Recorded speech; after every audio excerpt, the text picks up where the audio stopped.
Bagaimana kunci agar hasil sidang lulus tanpa revisi?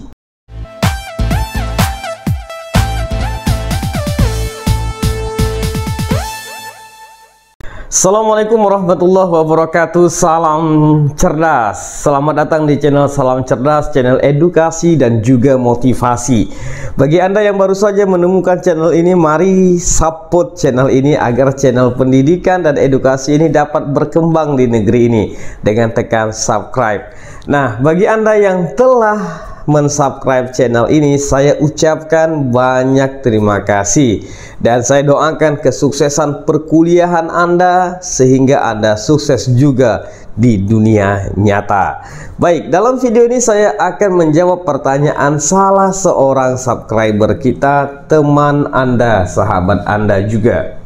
Dia mengatakan seperti ini: salam cerdas dari mahasiswa Tegal. Saya Mulyadi. Ya, apa kabar Anda Mulyadi di sana?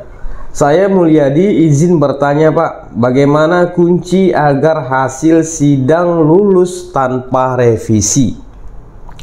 Apakah dilihat dari kualitas judulnya atau kerapian tulisan sesuai aturan? Soalnya jarang sekali di kampus saya lihat teman-teman mahasiswa ketika sidang lulus tanpa revisi.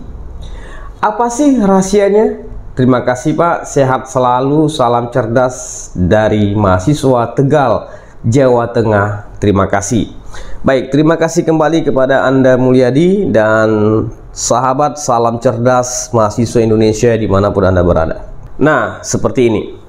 Saya akan cerita terlebih dahulu sebelum saya memberikan tips ini ya, supaya Anda benar-benar paham apa yang harus direvisi, kenapa revisi itu harus ada ya. Ini penting sekali untuk saya sampaikan kepada Anda dan juga memotivasi Anda, jangan kalau disuruh revisi langsung stres atau bagaimana ya. Begini, tulisan itu, karya ilmiah itu, contohnya skripsi itu kan ditulis memakan waktu yang panjang, melakukan penelitian, pengumpulan data, hingga berbagai macam tahapan, dan akhirnya ditulislah karya ilmiah itu. Prosesnya begitu panjang, banyak perjuangan yang kita hadapi di sana dan di sini. Kemudian setelah dia ada hasilnya berbentuk tulisan, setelah kita ketik berbentuk tulisan, ada hasilnya. Nah, kenapa hasil ini harus direvisi lagi? Kan bisa diterima begitu aja. Nah, seperti ini. Di dalam menulis itu, untuk memaksimalkan tulisan itu, saya mengatakan tidak ada tulisan yang sempurna. Ya, tidak ada sempurna. Yang ada hanya maksimal. Nah, untuk memaksimalkan tulisan itu, kita harus benar-benar mengikuti aturan penulisan. Kemudian ide yang kita tuliskan itu tersampaikan, rumusan masalah terjawab, dan seterusnya. Namun untuk memaksimalkan itu kembali, kita memerlukan orang lain di dalam menanggapi. Kita memerlukan orang lain di dalam memberikan masukan terhadap tulisan kita. Nah, jangankan Anda sebagai calon sarjana S1 ya, saya sebagai dokter saja ketika saya mau menulis itu, saya banyak meminta masukan daripada teman-teman. Kemudian ketika selesai tulisan itu pun saya minta tolong komentari sama teman-teman. Pasti banyak komentar. Begitu juga dengan seorang profesor itu. Ketika dia menulis jurnal, ketika dia menulis satu tulisan, dia meminta pendapat orang lain, meminta saran. Untuk apa? Untuk direvisi. Ya, untuk direvisi. Karena semakin banyak orang membaca, mengomentari hasil daripada tulisan kita, kalau kita revisi itu maka hasilnya semakin baik. Ya, bukan sempurna ya, semakin baik.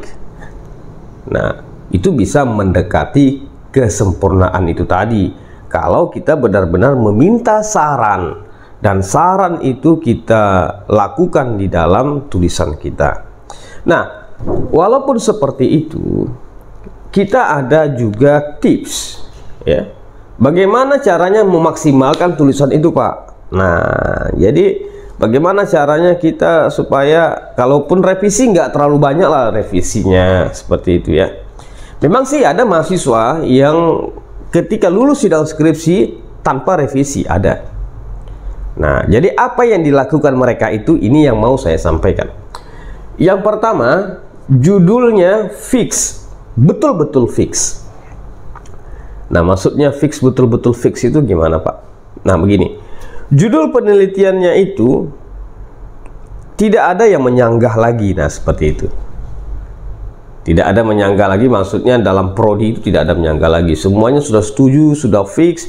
Bahkan dosen penguji pun mengatakan ini judulnya bagus. Nah, seperti itu. Ini kemungkinan besar judul terselamatkan. Karena bisa jadi judul itu direvisi. Nah, bagaimana Pak kalau judul itu nanti direvisi? Apakah kita menulisnya lagi secara total? Itu nanti akan saya buat video dan ada pertanyaan teman Anda mengenai itu. Kemudian yang kedua adalah teknik penulisan bagus. Maksud saya seperti ini.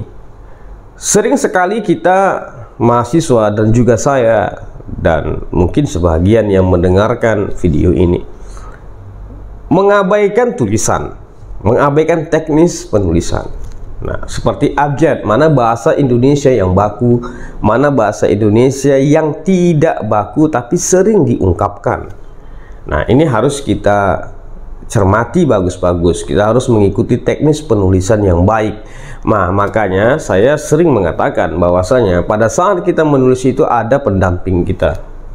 Salah satu pendamping kita itu adalah Kamus Bahasa Indonesia, Kamus Besar Bahasa Indonesia. Itu baik sekali saya pikir kalau kita menggunakan Kamus Besar Bahasa Indonesia itu dalam menulis.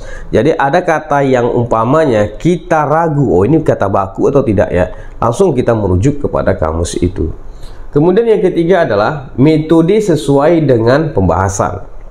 Jadi tidak ada tumpang tindih di sana. Nah, ada juga banyak bahkan mahasiswa kita yang keliru juga. Keliru juga kenapa? Karena lain metodenya, lain pembahasannya. Nah, kita nggak tahu nih dari mana, apakah dari proses bimbingannya atau bagaimana, atau ya banyaklah persoalan ya, saya tidak menyinggung itu. Tetapi hasilnya yang saya lihat kebanyakan seperti itu. Metodenya entah apa, isinya entah apa. Teorinya entah apa, isinya entah apa. Nah, jadi ini harus disinkronkan. Ya, kalau Anda sudah sinkron, saya pikir kalau revisi pun sedikit sekali revisinya. Kemudian yang keempat adalah isi atau temuan yang relevan dengan metode atau teori. Nah, seperti yang saya sampaikan tadi, isinya itu harus benar-benar sesuai dengan teori yang ada. Nah, makanya dicermati baik-baik. Ini hasil penelitian kita ini, apakah sudah sesuai dengan teori yang kita gunakan. Nah, kemudian yang kelima adalah mengikuti buku panduan. Nah, banyak juga di antara kita ya, di antara mahasiswa juga banyak yang sama sekali tidak memegang buku panduan. Nah, karena di setiap perguruan tinggi itu berbeda-beda mengenai fontnya apa, size-nya berapa, spasinya berapa. Nah, ini kan akan merugikan kita kalau umpamanya kita itu salah di dalam mengikuti panduan yang ada. Nah, mengerjakan tanpa panduan, nah ini kan merugikan kita. Banyak yang harus kita bongkar lagi.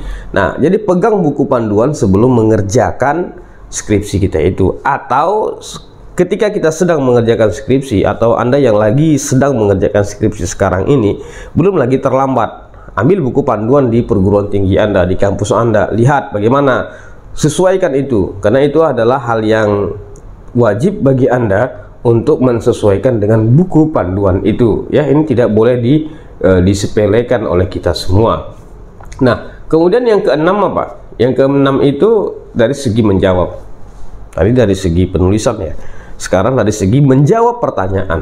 Nah, orang yang tanpa revisi itu biasanya mahasiswa itu bisa menjawab semua pertanyaan daripada dosen pengujinya.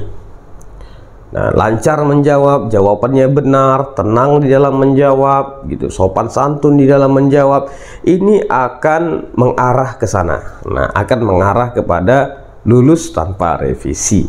Kemudian yang ketujuh itu adalah kesimpulan. Nah, kesimpulan itu adalah hal yang sangat penting sekali, walaupun tidak banyak sekali kita menulis di kesimpulan itu, tapi dari kesimpulan itu bisa kita melihat, dosen penguji, dosen pembimbing bisa melihat skill kita itu bagaimana, apakah kita paham terhadap isi daripada skripsi kita itu atau tidak.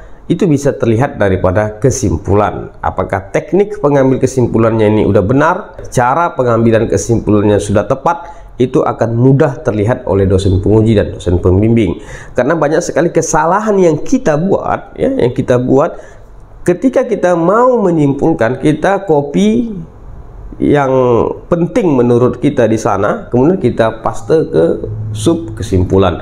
Itu sering terjadi. Nah, kemudian yang kedelapan, tips yang kedelapan yang ingin saya sampaikan adalah untuk itu semua, ya, untuk poin 1 sampai dengan 7 itu bisa Anda konsultasikan kepada dosen pembimbing Anda.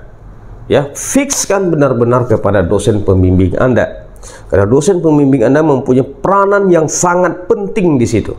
Nah, jadi apapun yang mau Anda lakukan dari poin yang pertama hingga poin yang ke-7 tadi, ya, itu bisa Anda konsultasikan dengan baik kepada dosen pembimbing Anda, dan dosen pembimbing Anda akan bahagia kepada Anda, akan senang dengan Anda apabila saran-saran dia pada saat Anda bimbingan itu Anda terapkan di dalam skripsi Anda itu. Baik, demikian yang dapat saya sampaikan. Mudah-mudahan video ini bermanfaat bagi Anda, dan saya ucapkan kepada Anda tahniah, selamat, ya, selamat Anda berjuang untuk masa depan Anda, untuk mengakhiri perkuliahan Anda dengan landing yang begitu baik. Jangan lupa share, sehat selalu, dan jangan lupa bahagia. Wassalamualaikum warahmatullahi wabarakatuh. Salam cerdas.